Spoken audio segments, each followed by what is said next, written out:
What if the money in your pocket became almost worthless? Overnight. Not because of a war, not because of a natural disaster, but because of a decision made in a quiet room. In August 1971, the world stood on the edge of a financial cliff, whether most people realized it or not. The US dollar, the backbone of the global economy, was under pressure. Gold reserves were draining. Confidence was thinning. And behind closed doors, a small group of decision-makers faced a question that could reshape the modern world. Let the dollar hold, or let it fall. For decades, the dollar had been anchored to gold. It was the promise that made paper money feel real. Every foreign government holding dollars believed they could exchange them for something tangible. That promise was the foundation of global trust. But by the early 1970s, the promise was cracking. America had spent heavily on war, on social programs, on rebuilding alliances. Dollars flowed out into the world faster than gold flowed in. Foreign central banks began to ask an uncomfortable question. Are there enough gold reserves to back all these dollars? The answer, quietly, was no. Pressure mounted. European governments weighed whether to cash in their dollars for gold. Speculators watched the imbalance grow. Each redemption drained U.S. reserves further, accelerating the risk of a run on gold that could collapse confidence in the dollar.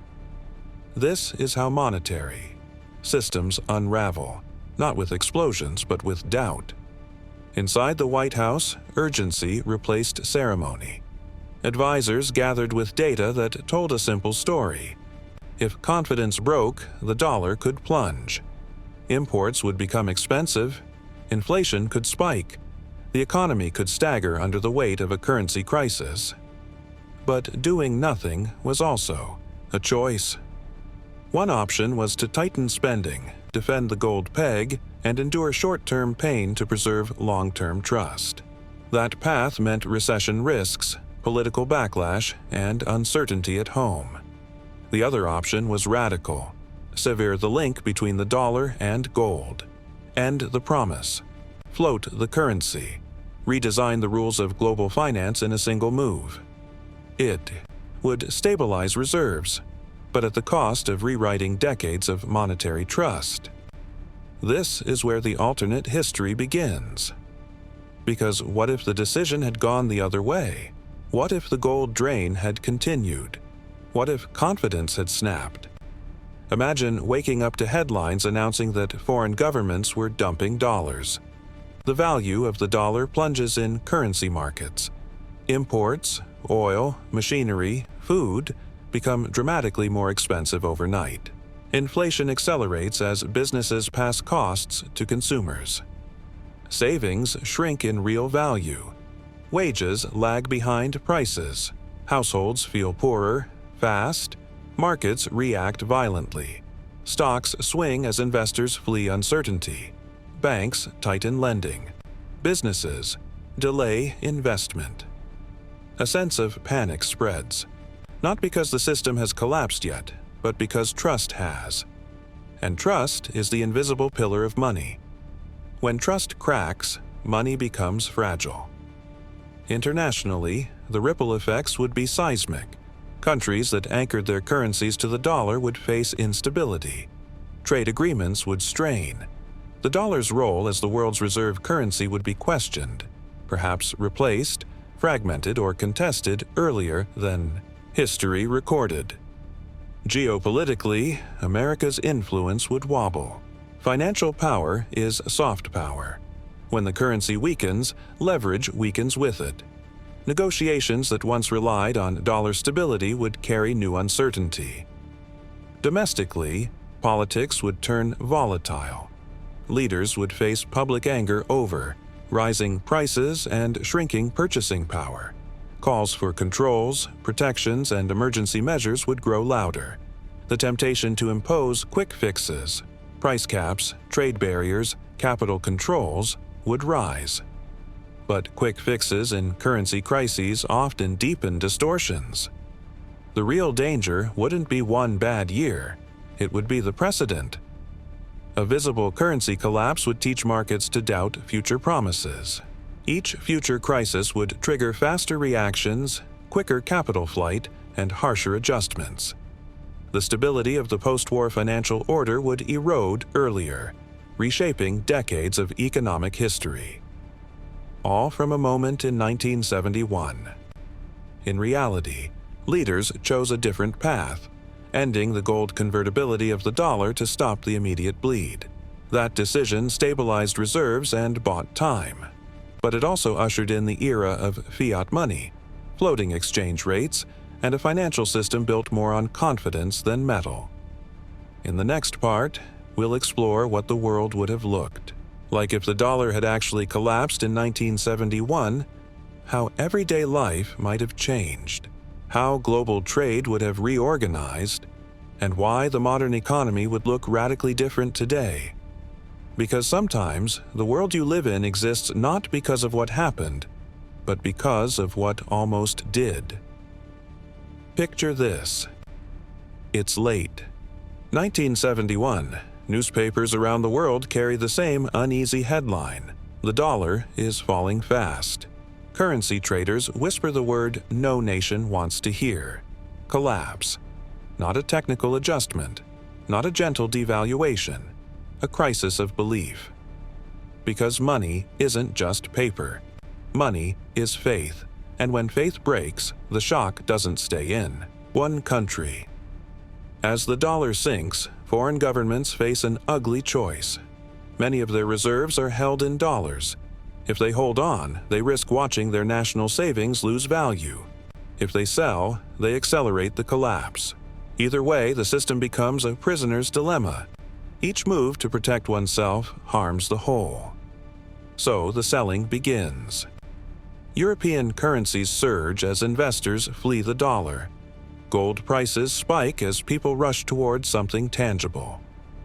Oil exporting. Nations rethink their pricing. Why sell vital resources for a currency that's bleeding value? Overnight, global trade becomes more expensive and more uncertain. Contracts written in dollars suddenly feel risky. Businesses that import raw materials face rising costs. Exporters hesitate to accept payments that might be worth less by the time the ship reaches port. This is how friction enters commerce. Shipping slows. Deals pause. Confidence evaporates. For everyday people, the effects are quieter but crueler. In American homes, prices climb faster than wages. Groceries cost more. Gasoline strains budgets. Rent becomes harder to cover. People who thought they were financially stable feel the ground tilt beneath them. Savings lose purchasing power. Retirement plans wobble. The middle class feels the squeeze first because they live closest to the edge between comfort and vulnerability. In response, policymakers scramble. Interest rates are pushed up to defend the currency and attract capital. But higher rates choke borrowing. Small businesses struggle to get loans. Housing markets cool. Unemployment ticks upward. The medicine saves the patient, or suffocates them. Across the world, countries dependent on dollar stability feel the shock. Nations that pegged their currencies to the dollar must choose: defend the peg with painful austerity, or let their own currencies slide. Either way, social pressure builds, protests rise, governments wobble. The crisis spreads not through borders but through balance sheets. And in moments like this, narratives change. For years, the dollar symbolized post-war stability. It was the safe harbor. Now, critics argue the system was flawed. From the start, too much power concentrated in one currency, too much trust placed in one nation's fiscal discipline. Calls grow louder for alternatives. Regional currency blocks, baskets of currencies, greater reliance on gold or commodities. The world begins to imagine a future without a single financial anchor. This is where geopolitics enters the story. Financial, Instability weakens diplomatic leverage. When allies question the reliability of your currency, they question the reliability of your commitments. Trade agreements become harder to negotiate.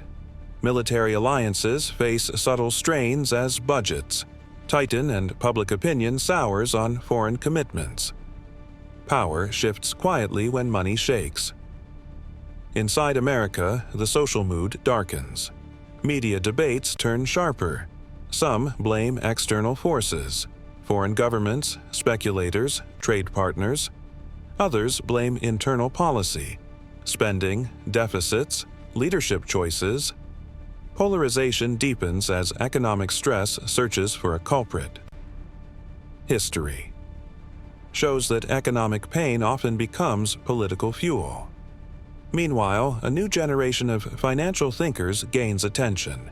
They argue that the old system, gold pegs, rigid promises, was never sustainable in a world of growing trade and rapid capital flows. They propose managed floats, diversified reserves, and institutions designed to absorb shocks. Out of crisis, new architectures emerge. But architecture built in panic often carries hidden flaws. In our alternate timeline, the 1971 dollar collapse becomes the founding trauma of modern finance. Risk management becomes more cautious earlier. Countries diversify reserves sooner. Financial innovation accelerates, but so does financial complexity, laying the groundwork for future crises that are harder to see and harder to control. And here's the quiet irony. A collapse meant to punish irresponsibility also punishes the innocent. The factory worker didn't choose monetary policy. The shop owner didn't design global finance. Yet they bear the immediate cost. By the end of this imagined year, the world has not ended, but it has changed. Trust, once broken, is slow to rebuild. Every future promise made by any currency is now weighed against the memory of 1971, when certainty evaporated. In Part 3, we'll zoom in on the long-term consequences. How this early collapse would reshape technology investment, globalization, and even the pace of innovation, and why the modern world you know, fast, financialized, and interconnected, might have evolved along a very different path. Because when money loses meaning, the future rewrites itself. By the mid-1970s in this alternate timeline, the world no longer speaks about the dollar with certainty. It still exists, it still circulates, but the aura is gone. The quiet assumption that the U.S. currency is the unshakable center of global finance has been replaced by a new, uncomfortable truth. No system is permanent, and when permanence disappears, behavior changes. Governments begin to redesign how they store value. Instead of parking vast reserves in a single currency, central banks diversify aggressively. Gold regains symbolic and practical importance. Strategic commodities, oil, copper, grain, are treated not just as resources, but as financial hedges. Some countries experiment with baskets of currencies for trade settlements, diluting the dominance of any single unit of account. The world becomes more multipolar, financially and politically. This shift ripples into technology and innovation. In our real history, the late 20th century saw an explosion of U.S.-led technological investment, fueled by deep capital markets and global confidence in American financial leadership. In this alternate reality, capital is more cautious. Venture funding grows more slowly. Big, risky bets on moonshot technologies face greater scrutiny. Innovation doesn't stop. It becomes more conservative. Instead of a few massive tech giants rising quickly, progress fragments. Regional tech ecosystems flourish. Europe builds its own digital champions, East Asia accelerates manufacturing tech integration, and smaller nations invest in niche technologies tied to their resources.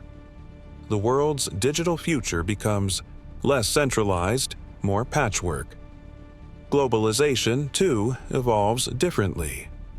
With currency volatility high, long supply chains feel riskier. Companies prefer regional production to minimize exposure to exchange rate swings. This doesn't end global trade, but it slows the march toward hyper-globalization. Factories remain closer to consumers. Strategic industries, energy, food, semiconductors are kept under tighter national control. Economic resilience becomes a buzzword decades earlier. Culturally, this changes how societies think about growth. The post-war dream of endless expansion gives way to a more cautious worldview. Households save more. Governments prioritize stability over speed. The idea of too big to fail emerges earlier, not as a policy slogan, but as a cultural anxiety. Every boom carries the shadow of 1971. In the United States, the psychological impact lingers. The nation remains powerful, but its financial self-image shifts. Policymakers become more attuned to international reactions. Budget debates take on a global dimension. How will this affect confidence? How will markets interpret this signal? The politics of money becomes more visible to the public, and economic literacy slowly grows as people demand to understand the forces shaping their lives. Education systems adapt. Economics and financial history gain prominence. The story of the 1971 collapse becomes a case study taught not as a footnote, but as a turning point, an example of how abstract decisions ripple into concrete consequences. And then there's the human layer. Families who lived through the collapse carry its lessons into their financial habits.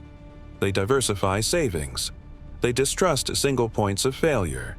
They pass down stories of how quickly stability can vanish. This collective memory shapes consumer behavior for generations, subtly altering markets through millions of small, cautious choices. In geopolitics, alliances grow more transactional. Without a single dominant financial anchor, power is negotiated through networks rather than hierarchies. Regional blocs gain influence. Multilateral institutions attempt to coordinate stability, but consensus is harder to reach in a multipolar world. The result is a planet that is, paradoxically, both more resilient and more fragmented. Resilient because risk is spread. Fragmented because unity is harder to sustain. Looking back from the future, historians debate whether the early collapse of the dollar was ultimately beneficial. Some argue it forced the world to mature, teaching humility to powerful nations and caution to ambitious ones. Others lament the lost momentum, the technologies delayed, the growth curves flattened by fear. Both sides agree on one thing: the world that emerged is fundamentally different. And this brings us to the final question. If a single decision in 1971 could reshape finance, innovation, globalization, and culture, what does that say about the decisions being made today? In Part 4, we'll bring this story home, connecting this alternate history to the present moment and exploring the lesson hidden inside this what if. Because history isn't just about what happened. It's about what almost happened, and what that tells us about the paths we're choosing right now. In this alternate history, the collapse of the dollar in 1971 becomes more than an economic event. It becomes a mirror, a reflection of how fragile even the strongest systems can be when they rest on trust, habit, and belief rather than solid foundations. Because the truth is uncomfortable. Currencies don't fail overnight. They erode quietly, through 1,000 small decisions. In our imagined timeline, the dollar's fall forces the world to grow up faster. It teaches nations that power is not permanent, that stability is not guaranteed, and that every promise, no matter how established, depends on continued responsibility.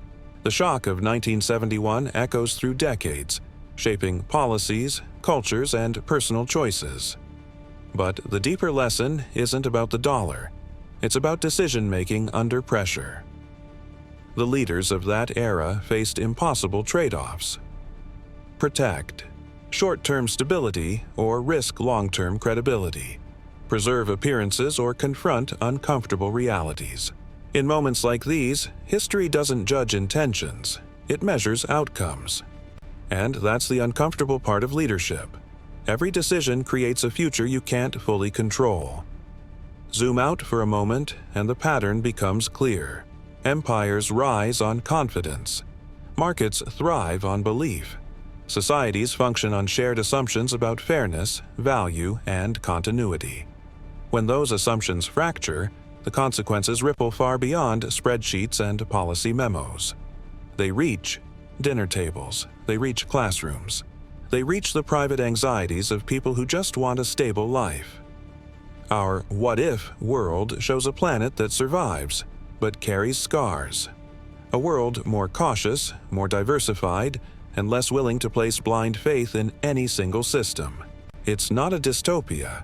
It's not a utopia. It's simply different, shaped by the memory of a moment when certainty failed. Now, bring that insight back to the present. Every generation believes its systems are strong enough to endure. Every era tells itself that collapse belongs to the past. But history whispers a quieter warning. Stability is a practice, not a guarantee. It's maintained by transparency, discipline, and the courage to make unpopular choices before crises. Force your hand. The real power of alternate history isn't fantasy, it's perspective. By imagining a world where the dollar collapsed in 1971, we're not predicting doom. We're training ourselves to see fragility before it becomes visible. We're learning to ask better questions about the structures we depend on, and the decisions that quietly shape our future. Because somewhere, right now, leaders are making choices that will only reveal their true consequences years from today. And one day, someone may look back and ask, what if they had chosen differently? If this story made you see history and the present through a different lens, you're exactly where this channel is meant to take you. On DecisioVault, we uncover the hidden moments and unseen choices that shape entire timelines. If you enjoy deep, cinematic, what-if stories that challenge the way you think about power, money, and history, make sure you like this video, subscribe to the channel, and turn on notifications so you never miss the next hidden decision that could change everything. Your support helps us keep unlocking the vault of history's most powerful choices, one story at a time.